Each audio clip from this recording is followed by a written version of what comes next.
Oke, Assalamualaikum warahmatullahi wabarakatuh. Baiklah, pada kesempatan ini, pertemuan ketiga tepatnya, kita akan mencoba mempelajari tentang gradien dan persamaan garis. Oke, kita melihat dulu persamaan garis. Persamaan umumnya di mana Y sama dengan X tambah C, di mana X itu tidak boleh sama dengan 0. M itu adalah gradien, yaitu kemiringan suatu garis, atau jika kita kaitkan dengan sudut, maka itu adalah tangen A sama dengan Y per X. Nah, bisa kita lihat pada gambar di sini, pada slide ini. Gradien itu adalah garis ini. Dari sini ke sini, itu dinamakan dengan gradien, yaitu kemiringan atau condongan dan disimbolkan dengan M. Yang pertama, dari persamaan garis itu, kita dapat menghasilkan beberapa persamaan garis. Yang pertama yaitu persamaan garis jika diketahui dua titik, misalkan A, X A, Y A, dan B, X B, Y B, maka rumusnya seperti ini. Kemudian, jika contohnya seperti ini, tentukan persamaan garis yang melalui titik A, 3,2 dan B, minus 4,1, maka kita gunakan formula yang melalui dua titik tadi.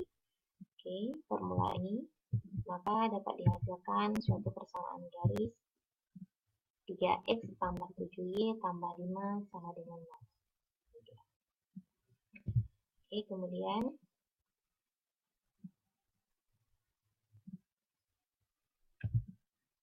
yang kedua yaitu persamaan garis jika diketahui titik A, X1, Y1 dengan gradien M. Maka rumusnya seperti ini. Y kurang Y1 sama dengan M kali X kurang X1.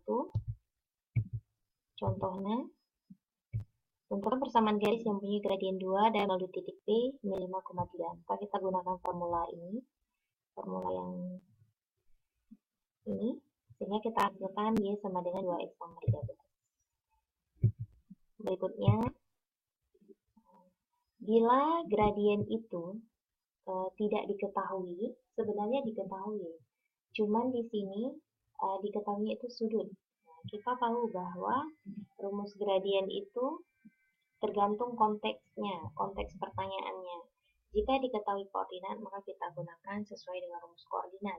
Tapi jika diketahui sudut, nah, di sini sudutnya 60 derajat, maka kita gunakan M sama dengan tangen alfa. Nah, maka bisa kita selesaikan soal ini seperti ini. Nah, jadi tangen alfa itu sama dengan M, 60 derajat, dan tangen 60 itu adalah akar 3. Nah, kemudian kita substitusikan ke formula ini, Y kurang Y1 sama dengan M kali X kurang X1, di mana Y1-nya 4, X1-nya 3, maka kita hasilkan persamaan seperti ini. Yang ketiga yaitu persamaan garis jika melalui titik A, X1, Y1 dan diketahui garis lain. A, gradien garis yang sejajar. Jika garis Fx sama dengan M1X tambah C sejajar pada garis G, X sama dengan M2X tambah K, maka gradien itu adalah M1 sama dengan M2. Jadi perlu kita ingat bahwa jika dia sejajar, maka gradien itu adalah M1 sama dengan M2. Contohnya seperti ini. Dilihat seperti ini. Penyelesaiannya yaitu karena dia sejajar. Oke.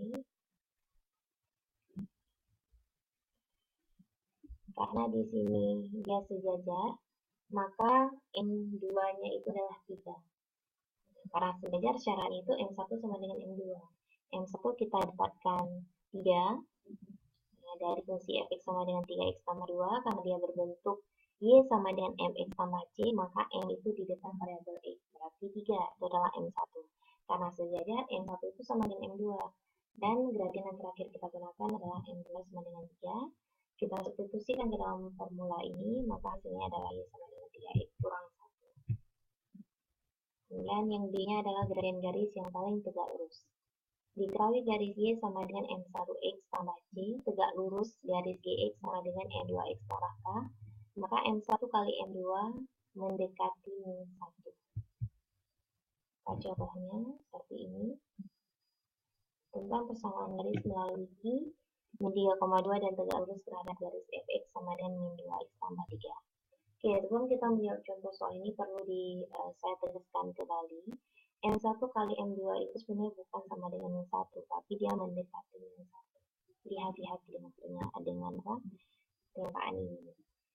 Jadi di sini diberikan persamaan garis yang melalui bentukan. Nah, disuruh kita menentukan persamaan garis melalui ini 3,2 dan tegak lurus terhadap garis FX sama dengan 2X tambah 3. Maka dengan cara seperti ini, maka kita dapatkan persamaan garis tersebut adalah 2Y sama dengan X tambah 1. Selanjutnya, titik A, X A, Y A melalui perpotongan garis FX dan GX. Contohnya, tentukan titik potong dua garis yang menjadi titik yang lain. Kemudian kita gunakan rumus ini, rumus persamaan garis.